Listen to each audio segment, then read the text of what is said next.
பொங்கல் தொகுப்பு ரூ. 72 அறிவிச்சார் நாராயணசாமி. அந்த ரூ. 72 அவரால் கொடுக்க முடியல. ஸ்பெஷல் எக்கனாமிக் ஜோன்ஸ் இந்த மாதிரியான விஷயங்கள்லாம் புதுவையில் வரல. 15,000 20,000 பேருக்கு வேலை வாய்ப்பு கொடுக்கின்ற ஒரு வளர்ச்சியடைந்த மாநிலமாக புதுச்சேரி மாறும். தவிக தலைவர் விஜய் உங்களுடைய கூட்டணிக்கு வர வாய்ப்பு இருக்குங்களா? கருத்தை சொல்லலாமே தவிர. எஸ்எஸ் நியூஸ் நேயர்களுக்கு வணக்கம். இன்று நம்மிடையே இணைந்திருக்கக்கூடிய சிறப்பு விருந்தினர் புதுவை சட்டப்பேரவை சபாநாயகர் திரு செல்வம் அவரோட பேசலாம். வணக்கம் சார். வணக்கம். வணக்கம் சார். காங்கிரஸுடைய முன்னாள் முதல்வர் திரு நாராயணசாமி அவர்கள் உங்கள் மேலே பல்வேறு குற்றச்சாட்டுகளை தெரிவிக்கிறாரு. நீங்கள் சொத்து குவிப்பில் ஈடுபட்டிருக்கீங்க, இந்த ஆட்சி காலகட்டத்தில் நீங்கள் நிறைய முறைகேடுகளை செஞ்சுருக்கீங்க அப்படின்னு சொல்கிறாரு சார். ஒரே ஒரு சொத்து என்னுடைய பிராமண வாக்குமூலத்தில் நான் தாக்கல் பண்ணியிருக்கேன். இந்த 5 ஆண்டு ஆட்சி காலத்தில் நான் சொத்தை விற்றுருவேன் தவிர ஒரே ஒரு சொத்து வாங்கினதா எந்த ரெக்கார்டும் இருக்காது. அப்படி எதாவது இருந்ததுன்னா அதற்கான வினைகளை ரெண்டாவது ஒரு யார்கிட்ட வேணாலும் கம்ப்ளைண்ட் பண்ணலாம்.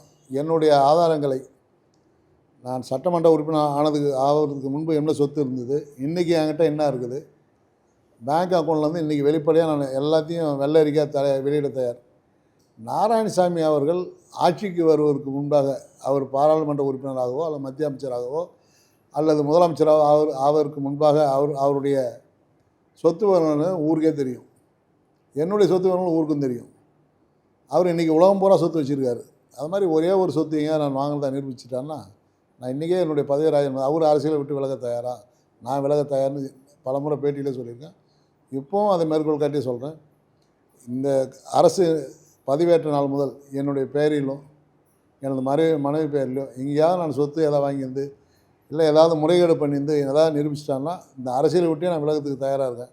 அவர் தயாராக அவருடைய சொத்து கணக்கில் நான் வெளியிட தயார், அவர் என்னுடைய சொத்து கணக்கை வெளியிட தயார்னா ரெண்டு பேரும் இதே எஸ்எஸ் மீடியா சேனல்லே விவாதத்துக்கு நான் தயார், அவர் தயாரானு கேட்டுருக்கேன்.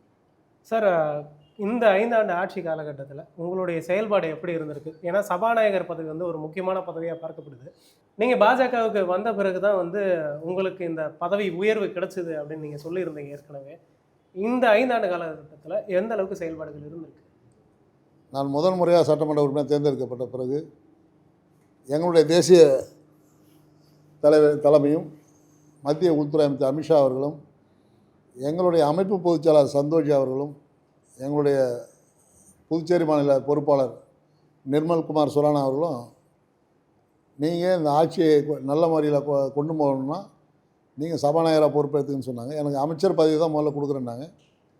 அப்போது நான் அமைச்சர் பதவி கேட்கின்ற போது அவங்க சொன்னாங்க, இல்லை அரசை செம்மைப்படுத்தி கொண்டு போகணுன்னா அதற்கு நீங்கள் தான் பொருத்தமானவராக இருப்பீங்க. ரெண்டாவது பாரதிய ஜனதா கட்சியுடைய நம்பிக்கைக்குரிய நபராக நீங்கள் மட்டும்தான் இருக்கீங்க. அதனால் இந்த ஆட்சியை பாதுகாக்கின்ற பொறுப்பு உங்ககிட்ட இருக்குது. அதனால் நீங்கள் சபாநாயகராக பதவி ஏற்றுக்குன்னு சொன்னாங்க. அமித்ஷா அவர்களுடைய கட்டளையும் எங்களுடைய சந்தோஷி அவர்களும் சுரானா அவர்களும் கூறுறதுனால இந்த பொறுப்பை நான் ஏற்றுக்கினேன். அது மேலே முதலமைச்சர் ரங்கசாமி சபாநாயகர் தேர்தலில் என்னை தாண்டி வேறு யாருக்கும் கொடுக்க மாட்டேன்னு ஒரு வேண்டுகோளையும் எங்களுடைய கட்சி மேலிடத்தில் வச்சதன் காரணமாக முதலமைச்சருடைய வேண்டுகோளை ஏற்று இந்த பொறுப்பை ஏற்றுக்கினேன். எப்பொழுதுமே ஆளுங்கட்சியில் இருக்கின்ற அந்த கட்சியை சார்ந்தது தான் சட்டப்பேரவை தலைவராக இருப்பாங்க. அப்படி இருக்கின்ற பொழுது அவங்க முதலமைச்சரோடு இணக்கமாக இருக்கிறனால தான் அவங்க பொதுவாக வெளியே வர மாட்டாங்க. இன்றைக்கு இருக்கிற தேசிய ஜனநாயக கூட்டணி ஆட்சியிலே நான் பாரதிய ஜனதா கட்சியை சார்ந்தவராகவும் முதலமைச்சர் என்ஆர் காங்கிரஸ் கட்சியுடைய தலைவராக இருக்கின்ற காரணத்தினால் புதுச்சேரி மாநிலத்துக்கு தேவையான நிதிகளை பெற்றுக் கொடுப்பதிலும் திட்டங்களை கொண்டு வருவதிலும் அவங்களுக்கு எங்களுடைய முதலமைச்சர் அவர்களுக்கு உறுதுணையாக இருக்கின்ற காரணத்தினால் ரொம்ப நெருக்கமாக இருந்தேன். அந்த நெருக்கம் இருக்கின்ற காரணத்தினால் பல்வேறு திட்டங்கள் புதுவைக்கு வர்றதுக்கான வாய்ப்பை ஏற்படுத்தி கொடுத்தேன். அதனால் ஒரு நல்ல சட்டப்பேரவை 5 ஆண்டு காலம் நடத்திய மகிழ்ச்சியோடு இன்றைக்கு இந்த அமர்வை நீடித்து கொண்டு இருக்கின்றேன். சார், சட்டப்பேரவையில் தொடர்ச்சியாக அமளிலாம் ஏற்பட்டிருக்கு. சட்டப்பேரவை நடக்கிறதுக்கு விடாமல் எதிர்க்கட்சிகள்லாம் முடக்க பார்த்துருக்காங்க அப்படின்ற குற்றச்சாட்டுகள் இருக்குது. அப்படி இருக்கக்கூடிய சூழலில் நீங்கள் சட்டப்பேரவையை எந்த அளவுக்கு ஒரு முன்னெடுப்போடு எடுத்திருக்கீங்க அப்படின்னு பார்க்கலாம். இந்த கேள்வியே தவறானது. புதுச்சேரி வரலாற்றில் இந்த 2021 முதல் 26 ஆண்டு வரை நடைபெற்ற சட்டமன்ற நிகழ்வுகளை எடுத்து பார்த்திங்கன்னா சட்டமன்ற வரலாற்றிலே அதிகப்படியான கேள்விகளுக்கு பதிலளித்து இந்த சட்டப்பேரவை தான். அதே போன்று அனைத்து சட்டமன்ற உறுப்பினருக்கான வாய்ப்பை வழங்கியதும் இந்த சட்டப்பேரவை தான். எந்த கேள்விக்கும் இடையூறு இல்லாமல் சட்டப்பேரவை நடைபெற்றதும், இந்த அதிக நாட்கள் சட்டப்பேரவை நடைபெற்றதும் இந்த காலகட்டத்தில் தான். ஒரு சில தவிர்க்க முடியாத சம்பவங்கள் நடந்தது. மற்ற தமிழகத்தை போன்றோ அல்லது மற்ற மாநிலங்களை போன்றோ வெளிநடப்பு கூட புதுச்சேரியில் அதிகபட்சம் அந்த 5 ஆண்டுகளில் 5 முறை 6 முறைக்கு மேலே வெளிநடப்பே கிடையாது. ஆக ஒரு நல்ல சட்டப்பேரவையாக, ஜனநாயக மரபுகளை காக்கின்ற சட்டப்பேரவையாக 5 ஆண்டுகளில் அனைத்து சட்டமன்ற உறுப்பினர்களுக்கும் வாய்ப்பு வழங்கி செம்மையாக நடைபெற்ற ஒரு சட்டப்பேரவையாக இன்றைக்கு பாரத பிரதமர் பாராட்டப்பட்ட சட்டமன்றமாக நாங்கள் விலகி கொண்டு வருகின்றோம். நீங்கள் சொல்லதெல்லாம் உண்மைக்கு புறம்பான செய்திகள். சார் இப்போ அதுக்கு ஏதாவது ஆதாரம் தான் கொடுங்க, நான் பதில் சொல்கிறேன். சார் இப்போ திமுகவும் பாஜகவுமான ஒரு அந்த எதிர்நிலை இருக்கு இல்லையா? திமுக வந்து தொடர்ச்சியாக வந்து தமிழகத்தில் பாஜகவுக்கு எதிர்ப்பு தெரிவிச்சுக்கிட்டே இருக்காங்க. இப்போ இங்கே இருக்கக்கூடிய காங்கிரஸ் கட்சியோட அவங்க வந்து பாஜகவுக்கு தொடர்ச்சியாக எதிர்ப்புகளை தெரிவிச்சுக்கிட்டே இருக்காங்க. வர இருக்கக்கூடிய சட்டப்பேரவை தேர்தலில் காங்கிரஸ் திமுக கூட்டணிக்கு எதிர்நிலையில் இருக்கக்கூடிய உங்களுடைய பாஜக என்ஆர் காங்கிரஸ் கூட்டணி எந்த அளவுக்கு ஸ்திரமாக இருக்குது சார்? மாண்புமிகு பாரத பிரதமர் நரேந்திர மோடி அவர்கள் புதுச்சேரிக்கு வந்தபோது பெஸ்ட் புதுச்சேரி என்ற ஒரு நிலையை அறிவித்தார். அதன் தொடர்ச்சியாக அதன் தலைவராக மாண்புமிகு முதல்வர் என்ஆர் அவர்கள் பொறுப்பேற்ற பிறகு புதுச்சேரி மாநில வரலாற்றில் கடந்த 5 ஆண்டுகள் நிறைவேற்றப்பட்ட திட்டங்கள் போன்று யாருடைய ஆட்சி காலத்திலும் நிறைவேற்றப்படவில்லை. எங்களுடைய பாரத பிரதமர் நரேந்திர மோடி அவர்கள் அறிவித்த பெஸ்ட் புதுச்சேரியை உருவாக்கான முயற்சியில் ஈடுபட்டு இன்றைக்கு மக்களுக்கான அத்தனை நலத்திட்டங்களும், நீங்கள் எந்த நலத்திட்டமாக எடுத்துக்கொண்டாலும் சரி, அது மக்களுக்கான திட்டங்களை கொண்டு செல்வதிலே முதன்மை மாநிலமாக தேசிய ஜனநாயக கூட்டணி அரசானது மக்களுக்கான அரசாக இந்த 5 ஆண்டுகளில் சிறப்பான முறையில் விளங்கி கொண்டு வருகிறது. அப்படியே நீங்கள் கேட்டிங்கன்னா பட்டியலிட்டு சொல்லணும் நான் ஒவ்வொரு திட்டமாக. பெண் குழந்தைகளுக்கு பிறந்த அன்றே 50,000 ரூபா வைப்பு நிதி, பென்ஷன் முத கையெழுத்து போட்டார். முதலமைச்சராக மக்கள் முதல்வர் என்ஆர் அவர்கள் பதவியேற்ற உடனே முதல் கையொப்பமே அனைத்து பென்ஷன்தாரர்களுக்கும், விதவை, முதியோர், முதிர்கன்னிகள், விதவைகள் ஆகியோர்களுக்கு 500 ரூபா ஏற்றி வழங்கினார். இப்பொழுது ஆட்சி முடிகின்ற தருவாயில் பொங்கலுக்கு முதல் நாள் இன்னும் ஒரு 500 ரூபா, 1500 ரூபா வாங்கியிருந்தாலும் இன்றைக்கி 2500 ரூபா வாங்குறாங்க, 2500 ரூபா வாங்கியிருந்தாலும் 3500 ரூபா வாங்குறாங்க. இப்படி 4000 வரைக்கும் இன்றைக்கி பென்ஷன் வாங்குகின்ற நிலையை உருவாக்கியிருக்காங்க. மீனவ சமுதாய மக்கள் 50 வயதில் பென்ஷன் கொடுக்குறது இந்த அரசில் மட்டும்தான். அது மாதிரி தலித் மக்களுக்கு இந்த ஈமசடங்குலேருந்து, மீனவ ஈமசடங்குலேருந்து எல்லாம் 2 மடங்காக இன்றைக்கி தலித் மக்கள் இருந்தால் 25,000 ரூபா கொடுக்குறோம், மீனவ சமுதாய மக்கள் இருந்தால் 15,000 ரூபா கொடுக்குறோம். அவ்வளோ அடக்கத்திற்காக. அது மாதிரி பார்த்திங்கன்னா வெள்ளை அரிசி, சிவப்பு அட்டைதாரர்களுக்கு 20 கிலோ வெள்ளை அரிசி, மஞ்சள் அட்டைதாரர்களுக்கு 10 கிலோ வெள்ளை அரிசி.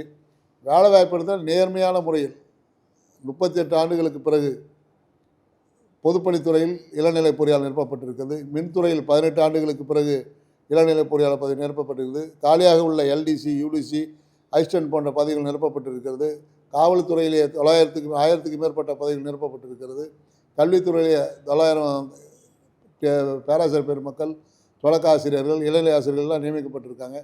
இப்படி 5000க்கு மேற்பட்ட பதவிகளை நிரப்பிய ஒரு அரசாக, நேர்மையான முறையில் திறமையின் அடிப்படையில், தேர்வின் அடிப்படையில் தேர்ந்தெடுக்கப்பட்ட ஒரு அரசாக, மக்களுக்கான அரசாக. ஏன்னா அந்த நிதியை பார்த்திங்கன்னா எங்களுக்கு மத்திய அரசு நாங்கள் என்னெல்லாம் கேட்டோமோ அந்த அத்தனை நிதியும் வாரி வழங்கின ஒரு அரசாக, மக்களுக்கான திட்டங்களை கொண்டு செல்ல முதன்மை அரசாக மக்கள் முதல்வர் என்ஆர் அவர்களே இது 4ஆம் முறையாக முதலமைச்சராக இருக்கின்றார்.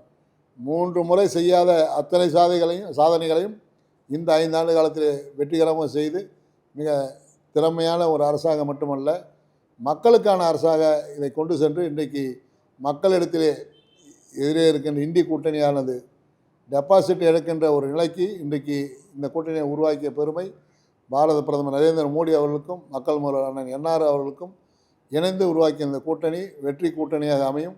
வருகின்ற தேர்தலிலே 24 இடங்களுக்கு மேல் பாரதிய ஜனதா கட்சி கூட்டணி வெற்றி பெறும். இதில் எந்தவித கருத்து மோதலும் இல்லை, எவ்வித வேறுபாடும் இல்லை. மக்களுடைய மனநிலையை இன்றைக்கு ஆராய்ந்து அனைத்து பத்திரிகை துறைகளும் தொலைக்காட்சியும் இன்றைக்கு அதற்கான பணியினை எங்களிடம் சொல்லிக் கொண்டிருக்கிறார்.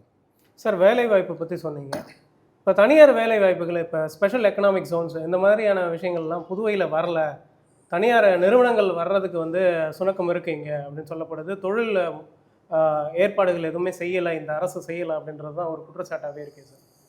2016 முதல் 21 வரை 750 ஏக்கரை கையகப்படுத்தினாங்க. அந்த கையகப்படுத்த நிலத்தை மத்திய அரசிடம் கொண்டு சென்று ஒப்படைத்து விட்டனர். அங்கே ஒப்படைத்த பின்பு அந்த நிலங்களை கைப்பற்ற முடியாமல் இருந்தது. காரைக்காலில் பேரளம் பகுதியிலே அதுபோன்ற அரசு நிலங்களை கையகப்படுத்தப்பட்ட நிலங்கள் அத்தனையும் மத்திய அரசுடைய அனுமதிக்காக காத்திருந்தது. 2021 தேசிய ஜனநாயக கூட்டணி அரசு பொறுப்பேற்ற பிறகு அத்தனை இடங்களையும் மீண்டும் மாநில அரசுடைய உரிமையை பெற்று இன்றைக்கு சேதராப்பட்டில் இருக்கிற 750 ஏக்கர் நிலமும் காரைக்கால் பேரளத்தில் உள்ள அத்தனை இடங்களும் புதிய தொழில் ஐஐடி மற்றும் ஜிப்மர் புதிய டிரான்ஸ்லேஷன் மருத்துவமனை போன்ற புதிய அறிவியல் பூர்வமான தொழிற்சாலை கொண்டு வருவதற்கான பணிகளை ஆரம்பிப்பதற்கான உத்தரவு பிறப்பிக்கப்பட்டுள்ளது. விரைவில் அத்தனை தொழிற்சாலை தொடர்வதற்கான வாய்ப்பு ஏற்படுத்தி கொடுத்திருக்கின்றோம். சார், இங்கே இருக்கக்கூடிய இளைஞர்கள் எல்லாருமே வந்து வேலைவாய்ப்பு தேடி பல்வேறு மாநிலங்களுக்கு போகிறாங்க. சென்னை போன்ற பெங்களூர் போன்ற நகரங்களுக்கு தான் போகிறாங்க அப்படின்ற குற்றச்சாட்டு இருக்குது. புதுவையில் அந்த மாதிரியான ஐடி செக்டர் ஜாப்ஸை வந்து நீங்கள் கிரியேட் பண்ணல அப்படின்றது தான் தொடர்ச்சியாகவே எல்லாரும். இப்போ அதுக்கு தான் சொன்னேன். இப்போ 750 ஏக்கர் வந்து ஐடி இண்டஸ்ட்ரிக்கும் ஐஐடியும் கொடுத்துருக்கோம். இப்போ ஒரு கேம்ப் வச்சோம். இந்தியாவில் இருக்கிற தலை சிறந்த கம்பெனிகளை கொண்டு நம்முடைய தொழில்துறையோடு இணைந்து லாஸ்பேட்டை பாலிடெக்னிக்கில் அந்த பயிற்சியை நடத்தினோம். ஏறத்தாழ 1500 இளைஞர்கள் தேர்வு செய்யப்பட்டு அதிகப்படியான வேலைவாய்ப்பை பெறுகின்ற மாநிலமாக அவங்களே தேர்ந்தெடுத்து இப்போ அந்த மாணவர்கள்லாம் வெளியில் போகிறாங்க. ஆனால் இந்த ஃபேக்ட்ரி போய்க்கிறாங்க. அந்த 750 ஏக்கரில் புதிய தொழிற்சாலைகள் வருகின்ற பொழுது இன்னும் 15,000 20,000 பேருக்கு வேலைவாய்ப்பு கொடுக்கின்ற ஒரு வளர்ச்சியடைந்த மாநிலமாக புதுச்சேரி மாறும். அதற்கான பணியினை இப்போ துவக்கி இருக்கிறோம். வர இருக்கக்கூடிய சட்டப்பேரவை தேர்தலில் உங்களுடைய திட்டம் என்ன? எந்த தொகுதியில் போட்டியிட போகிறீங்க? எங்களுடைய தேசிய தலைமை எங்கே சொல்கிறாங்களோ அங்கே தான் போட்டிடுவேன். மணவெளி தொகுதியில் என்னுடைய தொகுதியில் நான் வந்து ஏறத்தாழ ஒரு 450 கோடிக்கு மேலே புதிய திட்டங்களை, ஏன்னா கடந்த 10 ஆண்டுகளாக ஒதுக்கப்பட்ட தொகுதியாக இருந்தது. இதற்கு முன்பு சட்டமன்ற புருஷோத்தமன் அம்மன் அவர்களுக்கு முதல்வரை ஏற்று பணி செய்த காரணத்தால் அந்த தொகுதியில் ஒன்றும் வேலை நடக்கலை. கடந்த சட்டமன்ற உறுப்பினர் ஆர்கே அனந்தராமனாக இருந்தபோது முழுவதுமாக தொகுதி புறக்கணிக்கப்பட்டு எந்த ஒரு வேலையில் அடிப்படை ஒரு தெருவில் கூட ஒரு ரோடு இல்லாமல் இருந்தது, குடிநீர் வசதி இல்லாமல் இருந்தது, மின்சார வசதி இல்லாமல் இருந்தது. அத்தனை நிலைகளை மாற்றி இன்றைக்கி ஏறத்தாழ 460 கோடி ரூபாய்க்கு என்னுடைய தொகுதியில் புதிதாக தார் சாலை அமைத்து கொடுத்துள்ளோம். கிட்டத்தட்ட ஒரு 20 போர் போட்டு புதியதாக குடிநீர் வழங்கியுள்ளோம். மேலும் கிட்டத்தட்ட ஒரு 20 கோடிக்கு மின்துறையின் மூலம் ஆடிய மத்திய அரசு நிதியுதவியோடு அனைத்து மின்கம்பங்களும் மாற்றப்பட்டிருக்கிறது. அதே போன்று டிரான்ஸ்ஃபார்மர்கள் புதிய டிரான்ஸ்ஃபார்மர்கள் ஏறத்தாழ 60 டிரான்ஸ்ஃபார்மர் வச்சுருக்கிறோம். அதற்கு மேலும் ஒருபடியாக கடந்த மாதம் 92 கோடியில் புதிய துணை மின் நிலையம் அரியாங்குப்பம் மற்றும் என்னுடைய தொகுதியை சேர்த்து ஒரு புதிய துணை மின் நிலையம் அமைப்புக்கான பூமி பூஜை போட்டிருக்கோம். ஃபிஷ் லேண்டிங் சென்டர், மீனவர்களுக்கான ஃபிஷ் லேண்டிங் சென்டர் ஒரு 20 கோடியில் அமைச்சு கொடுத்துருக்கோம். அதே போன்று பெட்ரோல் பங்கு, மீனவர்களுக்கான பெட்ரோல் பங்கு அமைச்சு கொடுத்துருக்கோம். அனைத்து பள்ளிகளும் ஏறத்தாழ ஒரு 40 கோடியில் அனைத்து பள்ளிகளும் புனரமைக்கப்பட்டு புதிய பள்ளி வளாகம் மாற்றப்பட்டிருக்குது. எங்களுடைய ராஜீவ்காந்தி அரசு கலைக்கல்லூரியில் ஏறத்தாழ 200 பசங்க, நான் சட்டமன்ற உறுப்பினர் ஆகும்போது 200 மாணவர்கள் தான் படித்தாங்க. இன்றைக்கி 1000க்கும் மேற்பட்ட மாணவர்கள் படிக்கின்ற ஒரு கல்லூரியாக மாற்றி அந்த கல்லூரிக்கு ஒரு இண்டோர் ஸ்டேடியம் 25 கோடியில் நம்ம ஏர்போர்ட்டு சிஎஸ்ஆர் ஃபண்டில் கட்டி கொடுத்துருக்கேன். அதோடு மட்டுமல்ல, அந்த கல்லூரியை முழுமையாக புனரமைக்க 10 கோடியில் ஒரு கல்லூரி அமைச்சு கொடுத்துருக்கேன். முதன் முறையாக எங்களுடைய மணவெளி தொகுதியில் இருக்கின்ற 3 மேல்நிலைப் பள்ளிகளிலே 100% விழுக்காடை கொடுக்கின்ற பள்ளியாக அந்த பள்ளியை மாற்றியிருக்கோம். அத்தனை மாணவர்களுக்கும் 100% விழுக்காடு கொடுத்த மாணவர்களுக்கு ஒவ்வொரு மாணவர்களுக்கும் அவருடைய கல்வியிலே வளர்ச்சி பெற வேண்டும் அப்படி என்பதற்காக ஒவ்வொரு மாணவர்களும் வெற்றி பெற்ற அத்தனை மாணவர்களுக்கும் 10,000 வீதம் அவர்களுக்கு ஒரு அன்பளிப்பை வழங்கியிருக்கிறேன். இதெல்லாம் என்னுடைய சட்டமன்ற உறுப்பினர் காலத்திலே சாதனைகளாக சொல்கின்றேன். ஏறத்தாழ 3740 பேருக்கு விதவை மற்றும் முதியோர் பென்ஷன் கொடுத்துருக்குறேன். வேலைவாய்ப்பு பார்த்திங்கன்னா புதுச்சேரி மாநிலத்தில் 5000 பேருக்கு மேலே வேலை கொடுத்துருக்கோம். அதில் 376 பேர் என்னுடைய தொகுதியிலே இளநிலை பொறியாளர்கள், மின்துறை பொறியாளர்கள், இப்போ எஸ்ஐ 9 பேர் கொடுத்துருக்கோம். கான்ஸ்டபிள் பார்த்திங்கன்னா ஒரு 26 பேர் கொடுத்துருக்கோம். கன்ஸ்ட்ரக்ஷன் ஹெல்பர் இபியில் பார்த்திங்கன்னா அதில் ஒரு 15 பேர் கொடுத்துருக்கோம். காவலர்கள் ஒரு 90 பேர் கொடுத்துருக்கோம். இப்படி வரிசையாக ஒரு 300க்கு மேற்பட்ட அரசு பணியிடங்கள் என்னுடைய தொகுதியில் தேர்ந்தெடுக்கப்பட, இவை அனைத்தும் நேர்மையான முறையில் தேர்வின் அடிப்படையில் தேர்ந்தெடுக்கப்பட்டிருக்கிறார்கள். அத்தனை ரோடுகளும் உள்ளது. எங்கள் தொகுதியில் அடிக்கடி பார்த்தீங்கன்னா அந்த லெனோவா கம்பெனி ஏற்ற மாதிரி டெய்லி ஒரு ஆக்சிடென்ட் 2 பேர் உயிர் போகும். நான் பொறுப்பேற்றவுடன் முதலாக அரியாங்குப்பத்துலேருந்து கன்னிக்கோயில் வரைக்கும் சென்ட்ரல் மீடியன் போட்டிருக்கேன். சென்ட்ரல் மீடியன் போட்டதா விபத்து என்கிற ஒரு ஒரே ஒரு மிகப்பெரிய அளவில் எந்த விபத்து இதுவரை நடைபெறல. எனக்கு தெரிஞ்சு இந்த 5 ஆண்டு காலத்தில் அந்த சென்ட்ரல் மீடியன் போட்டதோட இது வரைக்கும் விபத்தே இல்லாத ஒரு தொகுதியாக மாற்றி அமைத்து கொடுத்துருந்தேன். இந்த மிக பெருமழை பெய்த காலத்தில் ஒரே நாளில் ஒரு மிகப்பெரிய தேசிய நெடுஞ்சாலையில் ஒரு பாலத்தை அமைச்சு கொடுத்துருக்கேன். எப்படி நான் வரிசையிட்டு சொல்லிக்கினே போகலாம். அதுபோன்று மக்களுக்கான அத்தனை திட்டங்கள் இன்றைக்கி பார்த்தா குடிசை மாற்று வாரியத்தின் மூலம் ஏறத்தாழ ஒரு 200 பேருக்கு குடிசை மாற்று வாரிய வீடுகள் கட்டி கொடுக்குறதுக்கு பணம் வாங்கியிருக்கோம். ஆதிராவ நலத்துறையின் மூலம் வீடு கட்டுவதற்கு 7 லட்சம் மானியம் கொடுத்துருக்கோம். முதல் முறையாக புதுச்சேரி மாநிலத்தில் இந்தியாவிலே எங்கும் இல்லாத அளவிற்கு பட்டியலின மக்கள் இருக்குது. 800 சதுரடியில் டிஎன் பாளையம் கிராமத்தை சேர்ந்ததுக்கு 236 பேருக்கு பட்டா கொடுத்துருக்கேன். 6/3/2026 அன்று 107 பேருக்கு நேற்று பட்டியலின மக்களுக்கு 800 சதுரடியில் பட்டா கொடுத்துருக்கேன். இன்னும் ஒரு 400 பேருக்கு அதை இதர ஜாதியினருக்கு பட்டா வழங்குகிற நிகழ்வு ரெடி பண்ணி கொடுத்துருக்கேன். இப்படி என்னுடைய சாதனைகளை அடிக்கொண்டே போகலாம். இன்றைக்கு 2வது என் தொகுதியில் கட்ட பஞ்சாயத்து கிடையாது. மெயினாக மக்கள் விரும்புகிட்ட ஒரு சட்டமன்ற உறுப்பினராக இருக்கிறேன். அதை நீங்கள் நேராக பார்த்தீங்கன்னா களத்தில் உங்களுக்கு தெரியும். நீங்கள் கள ஆய்வின் போது அதை நேராக நீ பார்த்துக்கலாம்.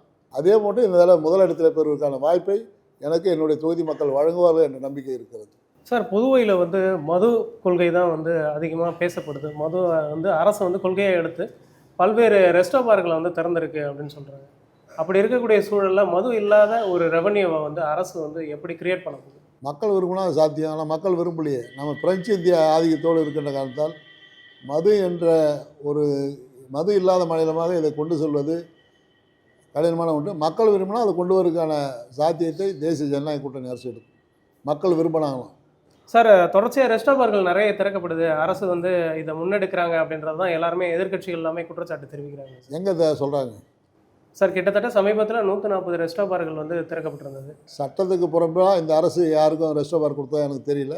அது மாதிரி எதாவது நீங்கள் நிரூபிச்சிங்கன்னா அதை உடனடியாக காலி பண்ணதுக்கான முயற்சி இந்த அரசு எடுக்கும்.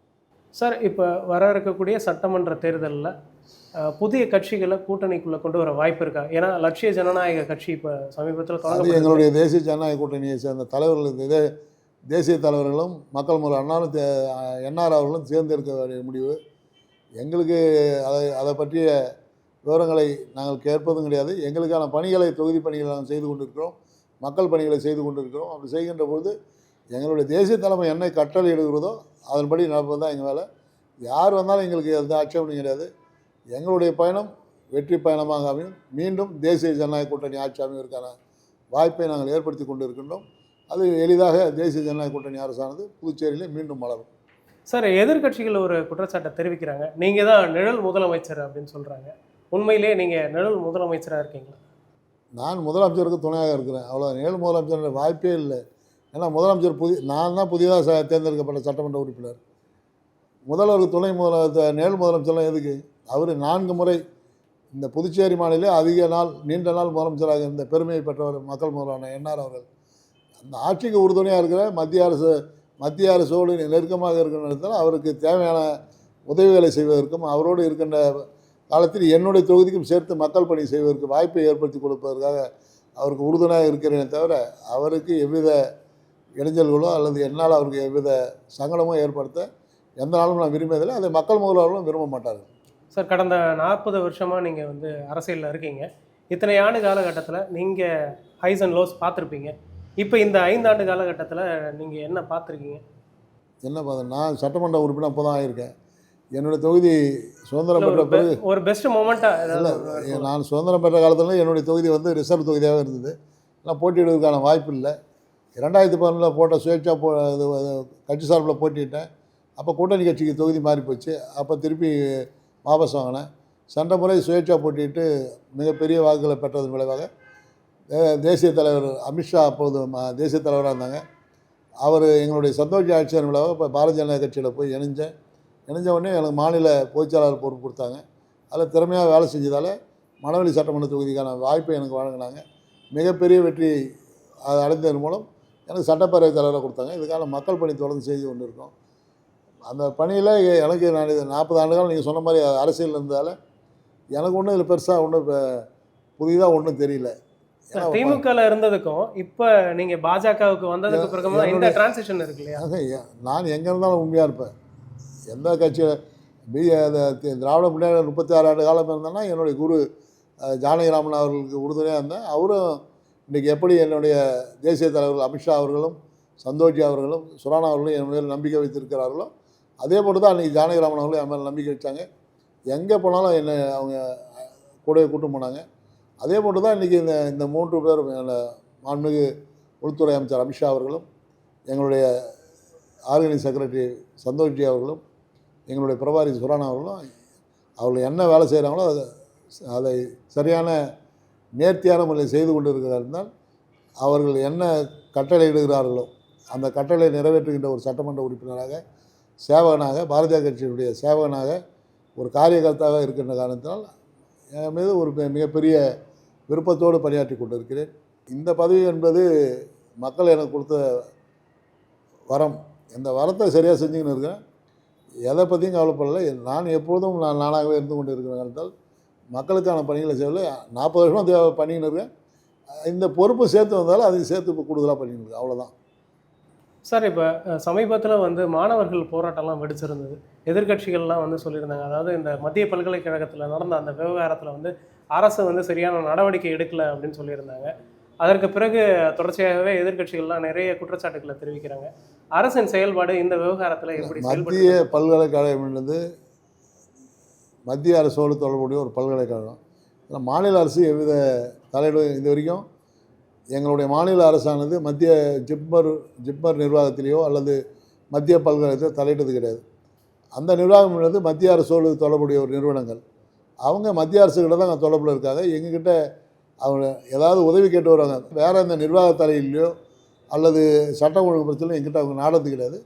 அப்படி அவங்க தேவைப்படுகின்ற பொழுதுல எங்களுக்கு மேலே தேசிய தலைமையில் ஏதாவது சொன்னாங்கன்னா அவளை உதவி பண்ணும். அதில் வந்து எங்களுடைய இன்வால்மெண்ட்டோ அல்லது எங்களுடைய ஈடுபாடோ இருப்பதற்கான வாய்ப்புலாம் இல்லை. சார், கடந்த ஆட்சி காலகட்டத்தில் வந்து ஆளுநருக்கும் முதல்வருக்குமான ஒரு முட்டல் போக்கு இருந்தது. அது தொடர்ச்சியாகவே சர்ச்சைகள் வெடிச்சுக்கிட்டே இருந்தது. இந்த ஆட்சி காலகட்டத்தில் முதல்வருக்கும் துணைநிலை ஆளுநருக்குமான உறவு எப்படி இருக்குது? நல்லா சுகமாக தானே இருக்குது. ஏன்னா தேசிய ஜனநாயக கூட்டணி ஆட்சி நடந்து கொண்டு இருக்கிறது.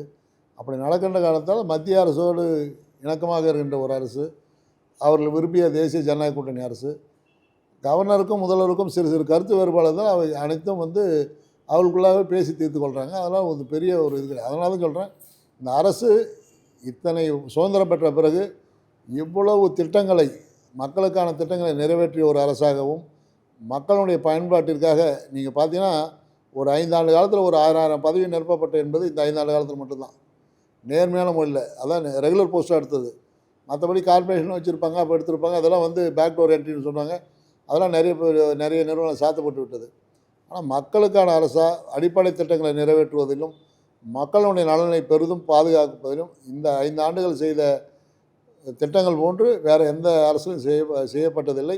அது எதிர்க்கட்சி சட்டமன்ற உறுப்பினர் தான் அவர்களுக்கும் சேர்த்து தான் இந்த அரசு சரியான முறையில் அவர்களுக்கான விகிதாச்சாரங்களையும் பிரித்து கொடுத்து அவர்களுக்கான திட்டங்களையும் சேர்த்து அடிப்படை தேவைகளை நிறைவேற்றி கொடுத்த ஒரு அரசாக இந்த அரசு தேசிய ஜனநாயக கூட்டணி அரசு விலகி கொண்டு வருகிறது. சார், சமீபத்தில் அமித்ஷா அவர்கள் வந்திருந்தார், பிரதமர் மோடி அவர்கள் வந்திருந்தாங்க. அதற்கு பிறகு இப்போ பாஜகவோட செயல்பாடு எந்த அளவுக்கு இருக்குங்க புதுவையில்? இன்றைய தினமும் அவங்களுக்கு நன்றி தெரிவித்து நிர்வாகிகளுக்கு அனைவருக்கும் நன்றி தெரிவித்து ஒரு கூட்டத்தை போட்டு செண்பகா ஹோட்டலில் அவங்களுக்கு நன்றி தெரிவித்து சொன்னோம். 2018ஆம் ஆண்டு பாரத பிரதமர் புதுச்சேரி வருகின்ற பொழுது அன்றைய தினம் காங்கிரஸுக்கு ஆளுகின்ற ஒரு மாநிலமாக இருந்த காரணத்தினால் அன்றைக்கு பாரதிய ஜனதா கட்சி சார்பில் நாங்கள் இதே மைதானத்தில் இப்போது பாரத பிரதமர் நரேந்திர மோடி அவர்கள் வந்த இதே மைதானத்தில் தான் அப்போ ஒரு கூட்டம் கொண்டோம். அப்போ ஒரு 7000 பேரை வச்சு தான் அந்த கூட்டம் கொண்டோம். அப்போது அது ஒரு சிறிய கூட்டமாக தான் அமைச்சு கொடுத்தோம். அதே போன்று தான் தேர்தலுக்கு முன்பாக எங்களுடைய உள்துறை அமைச்சர் அமித்ஷா காரைக்கால் வந்தபொழுது அது ஒரு பெரிய அளவில் ஒரு இம்பேக்டை உருவாக்காத ஒரு கூட்டமாக இருந்தது. ஆனால் இந்த முறை எங்களுடைய மத்திய உள்துறை அமைச்சர் அமித்ஷா காரைக்கால் வந்த பொழுது அவரே பிரமிக்கின்ற வகையில் நாங்களே பிரமிக்கின்ற வகையில் காரைக்கால் மக்கள் அனைவரும் ஒன்றிணைந்து மிக பிரம்மாண்டமான ஒரு கூட்டம். அந்த கூட்ட அரங்கு ஒரு 10,000 பேர் தான் கொள்ளும். ஆனால் ஒரு 20,000க்கும் மேற்பட்ட பொதுமக்கள் திரண்டு வந்து அமித்ஷா வரவேற்றது மிகப்பெரிய வெற்றி கூட்டமாக வெற்றி மாநாடாக மாற்றி காட்டினார்கள். அது எதிர்காலத்தில் தேசிய ஜனநாயக கூட்டணி அரசு வருவதற்கான வாய்ப்பை உருவாக்குகின்ற ஒரு இடமாக காரைக்கால் அமைந்தது. அதே போன்று தான் இங்கே ஒரு 20,000 பேர் தான் வருவாங்க கணக்கிட்டு நாங்கள் பாரத பிரதமர் நரேந்திர மோடி அவர்கள் புதுச்சேரி வந்தவர் 1ஆம் தேதி வந்தபோது எதிர்பார்த்தோம். ஆனால் வந்த கூட்டத்தை பார்க்கும்போது 30,000த்துக்கு மேற்பட்ட மக்கள் அங்கே வந்தாங்க. ஒரு 10,000த்துக்கு மேற்பட்ட மக்கள் உள்ளே வர முடியாத வெளியிலே தவிச்சாங்க. ஆக பாரத பிரதமர் அவர்களை எவ்வளோ மக்கள் வந்து நேசிக்கிறாங்க, அவரை இப்போ உலகம் போற்றுகின்ற தலைவராக புதுச்சேரி மக்கள் எப்படி விரும்புகிறாங்க என்பதெல்லாம் கண்கூடாக பார்த்தோம்னாங்க. அவ்வளோ மக்கள் திரளாக வந்து பாரத பிரதமரை வரவேற்றாங்க. இந்த 2 கூட்டங்களுமே எதிர்காலத்தில் தேசிய ஜனநாயக கூட்டணி அரசு புதுச்சேரியில் மலர்வதற்கான வாய்ப்பு இருப்பது என்பதை உறுதி செய்கின்ற ஒரு மாபெரும் பொதுக்கூட்டமாக, மாபெரும் மாநாடாக இது அமைந்தது. அத்தனை மக்களும் இன்றைக்கு பேசப்படுகின்ற ஒரு பொருளாக பாரத பிரதமர் நரேந்திர மோடி அவருடைய வருகையும், மாண்புமிகு உள்துறை அமைச்சர் அமித்ஷா அவருடைய வருகையும் புதுச்சேரி மாநிலத்திலே மிகப்பெரிய தாக்கத்தை ஏற்படுத்தி கொடுத்திருக்கிறது.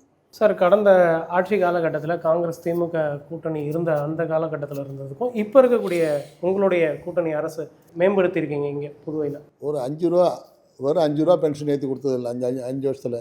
இப்போ 1000 ரூபா ஏற்றி கொடுத்துருக்குறோம். பொங்கல் தொகுப்பு 72 ரூபாய்க்கு அறிவிச்சார் நாராயணசாமி. வெறும் 72 ரூபாய்க்கு பொங்கல் தொகுப்பு கொடுக்க போகிறேன்னார்.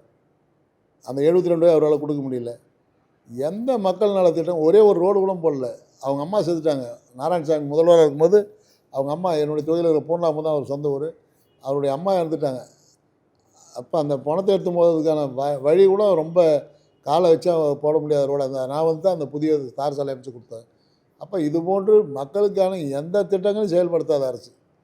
அவங்க கவர்மெண்ட் நடத்துகிறாங்க இல்லையா, கவர்னர் மாளிகை முன்னாடி டெய்லி கருப்பு சட்டை போட்டு போராட்டம் நடத்துகிறாங்க. மாதத்தில் ஒரு 20 நாள் கவர்னர் எதிர்த்து போராட்டம், அங்கேயே கொடுத்தனம் பண்ணது, அங்கேயே போய் குடும்பம் பண்ணது, கருப்பு சட்டை போட்டு அங்கேயே அவருக்கு எல்லாம் முழக்கமிட்டது, இதை தான் நடத்துனாங்க. இது மாதிரி எவ்வித இடையூறும் இல்லாத ஒரு அரசாக இந்த அரசு செயல்பட்டது. அதன் பலனாக தான் இன்றைக்கி மக்கள் எங்களை மீண்டும் தேர்ந்தெடுத்திருக்காங்க. மீண்டும் தேசிய ஜனநாயக கூட்டணி அரசு வாய்ப்புக்கு இன்றைக்கி எப்படி எங்களுடைய மத்திய அமைச்சர் அமித்ஷா சொன்னாங்களோ, சென்ற முறை 16, இந்த முறை 24 என்கிற அந்த 24 என்கிற இலக்கை மிக எளிதாக தேசிய ஜனநாயக கூட்டணி அரசு வெற்றி பெறும். மீண்டும் புதுச்சேரி அரியணையில் தேசிய ஜனநாயக கூட்டணி அமரும் என்பதை எவ்வித ஐயப்பாடும் இல்லை. சார், அண்மையில் தவைக்க தலைவர் விஜயோட கூட்டம் வந்து புதுவையில் நடந்திருந்தது. ஒருவேளை தவைக்க தலைவர் விஜய் வந்து உங்களுடைய கூட்டணிக்கு வர வாய்ப்பு இருக்குங்களா? அது எங்கள் தேசிய தலைமை தான் முடிவு பண்ணணும். அது அதிகாரம் எங்களுக்கு இல்லை. எங்களுடைய தேசிய தலைமை என்ன முடிவு எடுக்குதோ அவங்க என்ன சொன்னாங்களோ அதை கேட்போம், அவ்வளோதான். எங்களுக்கான எந்த உரிமையும் எங்களுடைய தேசிய தலைமை மட்டுமே எடுக்க முடியும். நாங்கள் இதில் யாரும் தனிப்பட்ட முறையில் எந்த கருத்தை சொல்லலாமே தவிர முடிவுகள் அத்தனையும் எங்களுடைய தேசிய தலைமை தான். சார், இந்த மில்கள்லாம் வந்து நிறைய மூடப்பட்டது இந்த ஆட்சி காலகட்டத்தில், திறப்பீங்க அப்படின்னு சொல்லியிருந்தாங்க. எங்கள் ஆட்சி காலத்தில் இல்லை, இது திறக்கப்படும் அப்படின்னு சொல்லியிருந்தாங்க. இது மூடப்பட்டது வந்து ஒரு 10 ஆண்டுகள் காங்கிரஸ் ஆட்சி காலத்தில் அது மூடப்பட்டது. அது திறப்பதற்கான வழிவகையெல்லாம் எதிர்பார்த்தோம்.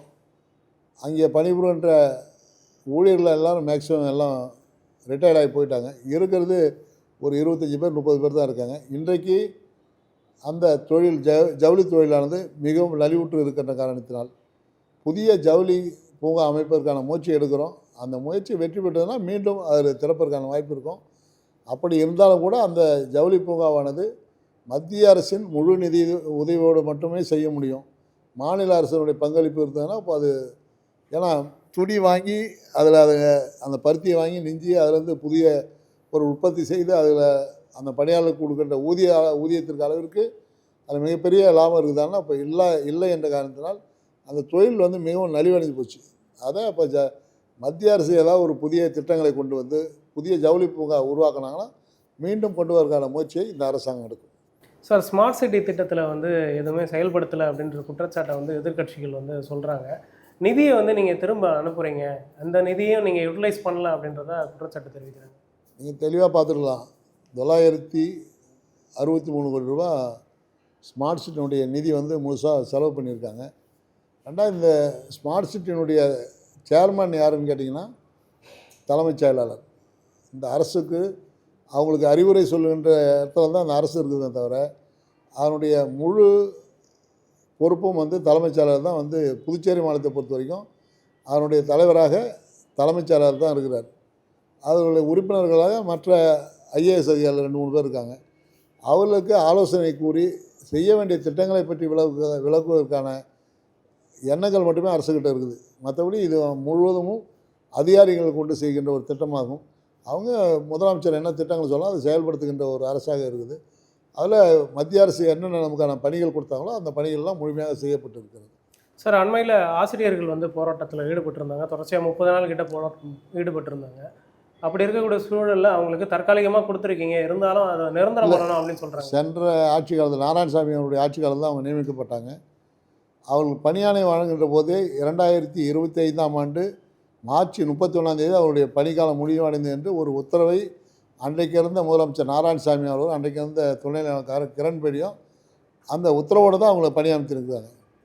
இந்த அரசு பொறுப்பேற்ற பிறகு அந்த 292 ஆசிரியர் பணியிடங்களை நாங்கள் ரெகுலர் பண்ணணும்னு துணைநிலையாளர்கிட்ட கோரிக்கை வச்சோம்.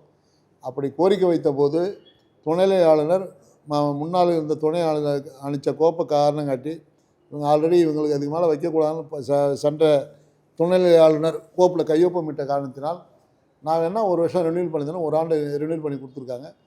தேர்தலுக்கு பிறகு அவங்க பணி நிரந்தரம் செய்வதற்கான வாய்ப்பை நாங்கள் ஏற்படுத்தி கொடுப்போம். சார், அண்மையில் வந்து காரைக்கால் மீனவர்கள் வந்து இலங்கையால் கைது செய்யப்பட்டு விடுவிக்கப்பட்டிருந்தாங்க. இதில் மத்திய அரசுடைய செயல்பாடு எப்படி இருந்தது? பாரத பிரதமர் நரேந்திர மோடி அவர்கள் 2014ஆம் ஆண்டு பொறுப்பேற்ற பிறகு தமிழக மீனவர்கள், தமிழக புதுச்சேரி மீனவர்கள் இலங்கை அரசால் கைது செய்யப்படுவதோடு மட்டுமல்ல, அவர்களை சுட்டுக் கொன்ற சம்பவம்லாம் நடைபெற்று இருக்கிறது. பாரத பிரதமர் நரேந்திர மோடி அவர்கள் பதவியேற்ற பிறகு முதல் முறையாக மத்திய வெளியுறவுத்துறை அமைச்சர் அவர்களை இலங்கைக்கு அனுப்பி இதுபோன்று எவ்விதமான கைது நடவடிக்கைகளுக்கும் முதற்கண் அவர்கிட்ட ஒரு உத்தரவாதம் வாங்கினார். கைது செய்யுங்கள், ஆனால் அவர்கள் உயிருக்கு உத்தரவாதம் கொடுக்க வேண்டும் என்ற உரிமையை பெற்று தந்தார். அதுமாதிரி கைது செய்யப்பட்ட மீனவர்கள் உடனடியாக விடுவிப்பதற்கான பணியினை இலங்கை அரசோடு சுமூகமாக பேசி இன்று பெற்றுக் கொடுத்திருக்கிறார். அதே போன்று இன்றைக்கு பார்த்திங்கன்னா மீனவர்களுக்கான வாழ்வாதாரத்தை உயர்த்துவதற்காக சுருக்கு வலைன்னு சொல்லுவாங்க. மத்திய அரசு ஒரு ஆணை பிறப்பித்து இந்த புதுச்சேரியில் இருக்கிற மீனவர்கள் சுருக்கு வலை பயணத்துக்கான உத்தரவை பெற்றுத்தந்து இன்றைக்கி மீனவர்கள் வாழ்வாதாரத்தை பெருக்கி கொடுத்துருக்கின்றார். இது மாதிரி இப்போ புதியதாக ஒரு போட்டு 70 லட்ச ரூபா மானியம், அது மாதிரி ஒவ்வொரு ஆண்டும் 10 போட் வாங்குவதற்கான உரிமையை மத்திய அரசு எங்களுக்கு பெற்றுக் கொடுத்திருக்கிறது. ஃபிஷ் லேண்டிங் சென்டர் புதுச்சேரிக்கு முதல் முறையாக 100 கோடி ரூபா எல்முருகன் அவர்கள் மத்திய அமைச்சராக இருக்கும்போது ஃபிஷ் லேண்டிங் சென்டர்னு எனது தொகுதி, காலாப்பட்டு தொகுதி, வம்பாக்கரப்பாளையம் ஆகிய 3 பகுதிகளுக்கு 100 கோடி ரூபா மத்திய அரசு நிதியுதவி வாங்கியிருக்கிறது. மீனவர்களுக்கான மானியமாக டீசல் மானியம் கொடுக்குறோம். அதன் பிறகு ஐஸ் பாக்ஸ் ஃப்ரீயாக கொடுக்குறோம். அந்த 2 வீலர் கொடுக்குறோம். டியூனா போர்ட்டுன்னு என் தொகுதியில் ஒரு 175 கோடியில் மத்திய அரசு நிதியுதவியோடு புதிதாக ஒரு போர்ட் அமைக்கிறதுக்கான வாய்ப்பை மத்திய அரசு ஏற்படுத்தி கொடுத்துருக்கிறது. சுனாமி குடியிருப்புலாம் நாங்கள் வந்ததுக்கப்புறம் தான் அவங்களுக்கான உரிமையை பெற்றுக் கொடுத்துருக்கின்றோம். அதேபோல் புதுச்சேரி வரலாற்றில் 1954 நவம்பர் 1 புதுச்சேரி மாநிலம் சுதந்திரம் பெற்றோம். இந்தியாவோடு 1947 மற்ற மாநிலம் இணைக்கப்பட்டாலும் கூட புதுச்சேரி மாநிலம் 1954 நவம்பர் 1 தான் பாண்டிச்சேரி வந்து இந்தியாவோடு இணைந்தது. அப்படி இணைந்த பொழுது அன்றிலிருந்து இன்று வரை புதுச்சேரியில் புதிதாக எந்த ஒரு மேம்பாலமும் கிடையாது. அன்றைக்கு 3 லட்சம் மக்கள் தொகை புதுச்சேரி மாநிலம். அப்போது இருந்த அதே தார் சாலை வசதி, அதே வசதி தான் இருந்தது. எங்களுடைய பாரத பிரதமர் நரேந்திர மோடி இந்த தேசிய ஜனநாயக கூட்டணி ஆட்சி அமைந்த பிறகு 2 பாலம் இருக்குது. அதெல்லாம் ரயில்வே பாலங்கள். முதல் முறையாக எங்களுடைய மத்திய அமைச்சர் நிதின் கட்கரி அவர்கள் கோரிமோட்லேருந்து மரப்பாலம் வரைக்கும், ராஜீவ்காந்தி சிலையிலேருந்து சிவாஜி சிலையிலேருந்து மரப்பாலம் வரைக்கும் புதிதாக ஒரு மேம்பாலத்தை அமைப்பதற்கான முழுவதும் மத்திய அரசு நிதியுதவியோடு ஒரு 639 கோடியில் ஒரு புதிய மேம்பாலம் அமைப்பதற்கான உத்தரவை பிறப்பித்து அது டெண்டர் விடப்பட்டு பணியை துவங்குவதற்கான ஆணை பிறப்பிக்கப்பட்டிருக்கிறது. அது மாதிரி கடலூர் மரப்பாலத்திலேருந்து கடலூர் வரைக்கும் ஒரு 650 கோடியில் புதிய 4 வழிச்சாலை பராமரிப்பதற்கான வாய்ப்பை ஏற்படுத்திக்கிறேன். பாரத பிரதமர் நரேந்திர மோடி அவர்கள் வந்தபொழுது இன்றைக்கி அதுக்கு முன்னாடி காரைக்காலுக்கு போகணுன்னா கிட்டத்தட்ட 4.5 மணி நேரம் 5 மணி நேரம் காரில் பயணிக்கணும்.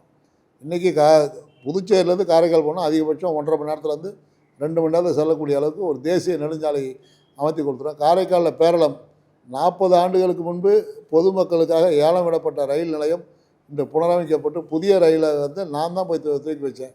என்னங்கன்னா வேளாங்கண்ணி கோயிலுக்கு போகிறதுக்காக ஒரு புதிய ரயில் வழித்தடத்தை உருவாக்கி அன்றைக்கி நான் தான் கொடியசைச்சு அதை ஆரம்பித்து வச்சேன். இதுபோன்று எண்ணற்ற மக்களுடைய திட்டங்களை மத்திய அரசு எங்களுக்கு வாரி வழங்குகிறது. பல ஆயிரம் கோடிக்கான மதிப்பிலான பணங்கள் புதுச்சேரிக்கு இந்த தேசிய ஜனநாயக கூட்டணி அரசில் வந்திருக்கிறது. இப்படி புதுச்சேரியை பாதுகாக்கின்ற ஒரு அரசாக மத்திய அரசும் நல்ல ஒரு மக்களுக்கான அடிப்படை தேவைகளை நிறைவேற்றி கொடுக்கின்ற ஒரு அரசாக புதுச்சேரி அரசும் செயல்பட்டு கொண்டு இருக்கிறது. ஆகவே மீண்டும் மக்கள் அதற்கான உத்தரவை எங்களுக்கு வழங்குவார்கள் என்ற நம்பிக்கையும் எங்களுக்கு இருக்கிறது. மீண்டும் தேசிய ஜனநாயக கூட்டணி ஆட்சி புதுச்சேரியில் மலரும்.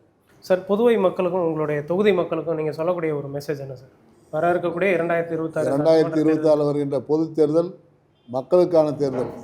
இன்றைக்கு நம்முடைய பாரத தேசத்தை பாரத பிரதமர் நரேந்திர மோடி அவர்கள் எப்படி சிறப்பான முறையில் ஆண்டு கொண்டு இருக்கிறாரோ அதுபோன்று இந்த 5 ஆண்டு காலம் சிறப்பான ஒரு ஆட்சியை தேசிய ஜனநாயக கூட்டணி அரசானது வழங்கி இருக்கிறது.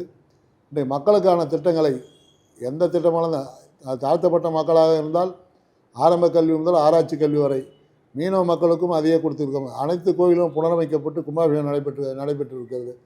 இப்போ பென்ஷன் உயர்த்தி கொடுத்துருக்கோம், வேலைவாய்ப்பு வழங்கியிருக்கிறோம்.